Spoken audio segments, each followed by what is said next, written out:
Assalamualaikum warahmatullahi wabarakatuh. Alhamdulillahirabbil alamin. Wassalatu wassalamu ala asrofil anbiya'i wal mursalin Sayyidina wa maulana Muhammadin wa ala alihi wa sahbihi ajmain.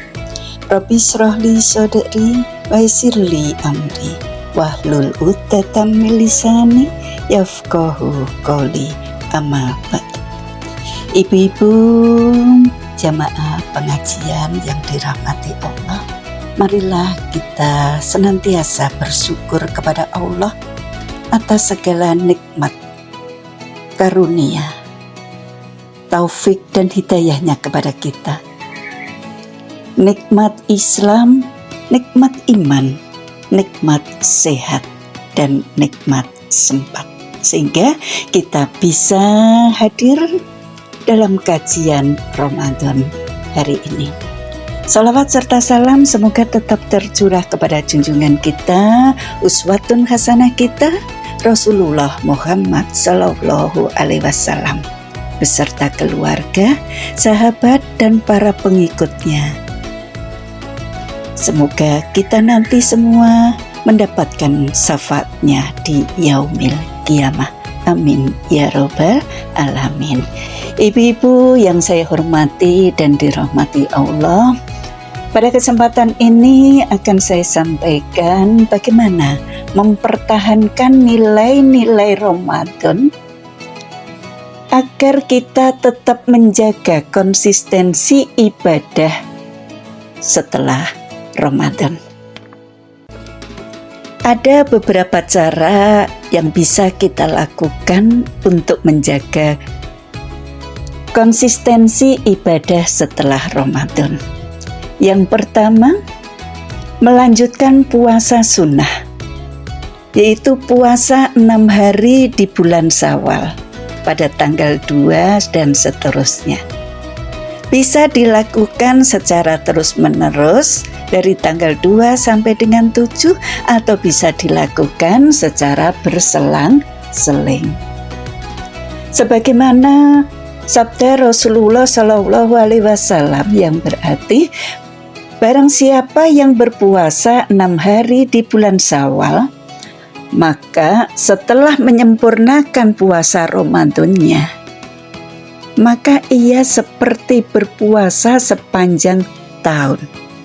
Nah, inilah ibu-ibu hikmah, makna, manfaat dari puasa sunnah di bulan Syawal. Kemudian yang kedua, menjaga kualitas sholat wajib dan sholat sunnah. Selama bulan Ramadan kita bisa melaksanakan ibadah sholat dengan khusyuk.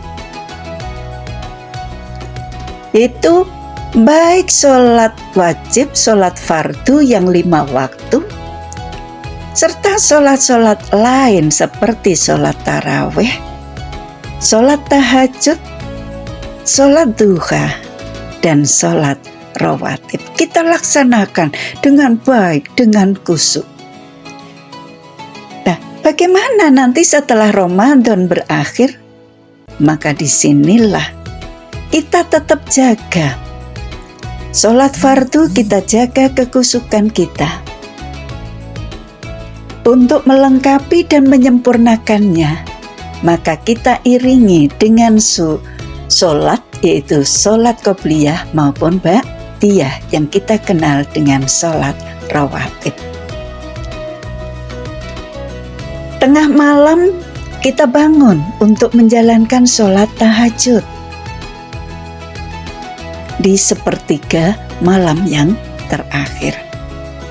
Pagi hari kita lakukan sholat duha. Semuanya itu bisa ibu-ibu lakukan dengan hati yang tulus, dengan hati yang ikhlas, hanya untuk mengharapkan ridho dari Allah Subhanahu wa Ta'ala. Jangan sampai nanti setelah Ramadan justru kita akan kendor dalam ibadah. Kita harus makin kuat Kita harus semakin hebat di dalam beribadah. Karena kita tahu di dalam Al-Quran surat Al-Baqarah ayat 183, Allah berfirman, A'udzubillahi minasyaitonirrajim. Ya ayyuhalladzina amanu kutiba alaikumusiyam kama kutiba alal ladzina min qablikum la'allakum tattaqun. Yang artinya, wahai orang-orang yang beriman, diwajibkan atas kamu untuk berpuasa sebagaimana telah diwajibkan atas orang-orang sebelum kamu, agar kamu bertakwa. Jadi disinilah ibu-ibu, kalau kita menjadi orang yang bertakwa, tentunya dalam ibadah kita dari hari ke hari akan menjadi semakin meningkat. Jangan sampai setelah Ramadan berakhir justru ibadah kita semakin kendor. Ibu-ibu yang dirahmati Allah, yang ketiga adalah bagaimana kita itu tetap konsisten di dalam membaca Al-Quran. Al-Quran bukan hanya kitab suci yang dibaca pada momen-momen tertentu saja, bukan. Al-Quran adalah kalam ilahi yang menjadi petunjuk hidup bagi manusia, penenang jiwa, sekaligus cahaya bagi setiap langkah manusia. Ketika ayat-ayat Al-Quran dilantunkan, bukan hanya pahala yang akan mengalir, tetapi juga rahmat, ketenangan jiwa, serta keberkahan yang menyelimuti hati para pembacanya maupun orang yang mendengarkannya. Ramadan sering dikatakan sebagai momen untuk peningkatan interaksi dengan Al-Quran.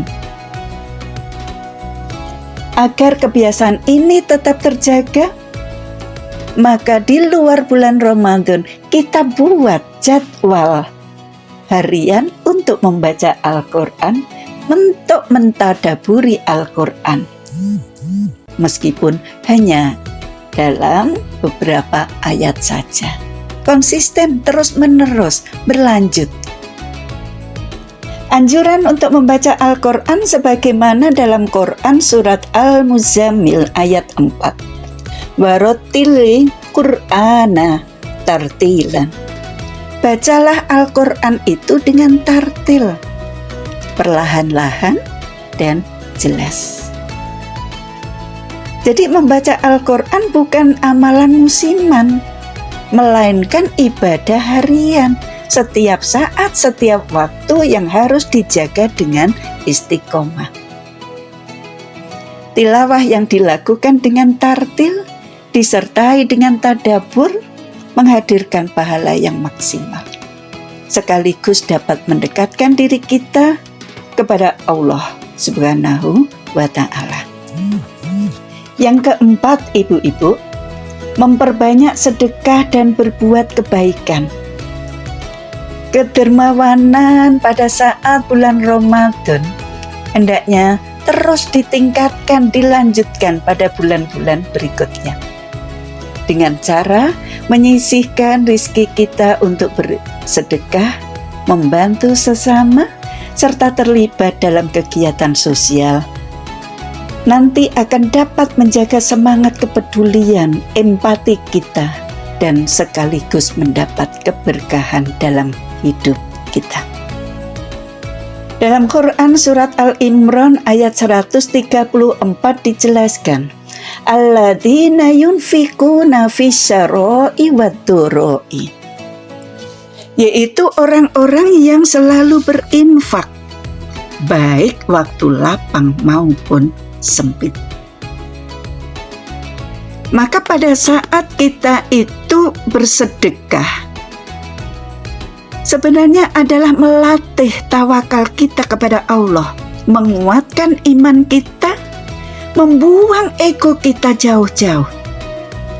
Dan dalam bersedekah tidak harus berupa materi, bisa juga berupa tenaga, senyuman maupun ilmu yang manfaat.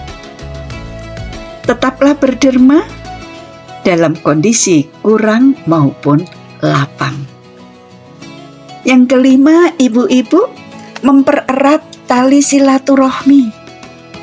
Momentum Idul Fitri biasanya ditandai dengan saling kunjung, saling silaturahim, dan saling memaafkan satu sama lain. Tapi bukan berarti untuk memaafkan itu baru menunggu nanti di bulan Syawal. Enggak, ibu-ibu, untuk saling memaafkan setiap saat, setiap waktu kita harus bisa saling memaafkan. Tidak usah menunggu sampai bulan Syawal.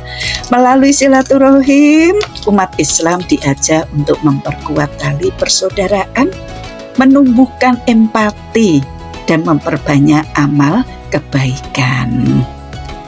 Jangan pernah menunda untuk saling bisa menyapa, saling mengunjungi saudara, kerabat, teman, dan sebagainya, ataupun untuk saling memaafkan di antara kita semua. Karena ada hikmah besar yang dijanjikan oleh Allah apabila kita tetap menjalin silaturahim. Antara lain, dengan silaturahmi dapat menambah umur, melapangkan rezeki, menguatkan ukhuwah Islamiyah, menghapus dosa, mendatangkan rahmat Allah, menumbuhkan kasih sayang dan empati, sekaligus silaturahmi itu bisa mendekatkan diri kita kepada Allah Subhanahu wa Ta'ala.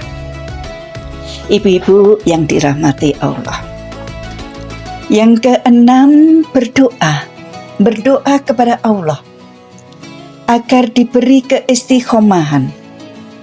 Karena untuk mempertahankan ibadah bukanlah hal yang mudah, ibu-ibu. Oleh karena itu, ibu-ibu, kita selalu berdoa kepada Allah agar diberikan keistiqomahan dalam beribadah dan dijauhkan dari rasa malas serta penurunan semangat untuk beribadah. Semangat ya ibu-ibu, kita ibadah. Bulan Syawal adalah bulan peningkatan.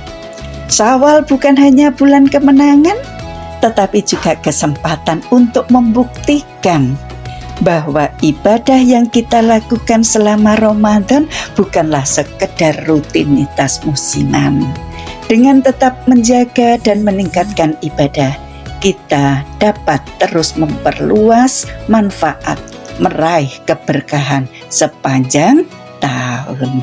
Itulah ibu-ibu yang saya sampaikan, semoga bermanfaat, semoga kita tetap istiqomah, tetap konsisten untuk menjaga amalan ibadah kita selama Ramadan sampai nanti kita ketemu lagi Ramadan tahun berikutnya. Pokoknya semangat untuk beribadah, menjaga ibadah kita agar kita termasuk orang-orang yang bertakwa. Terima kasih atas perhatiannya. Mohon maaf atas segala kekurangannya. Billahi taufik wal hidayah. Wassalamualaikum warahmatullahi wabarakatuh.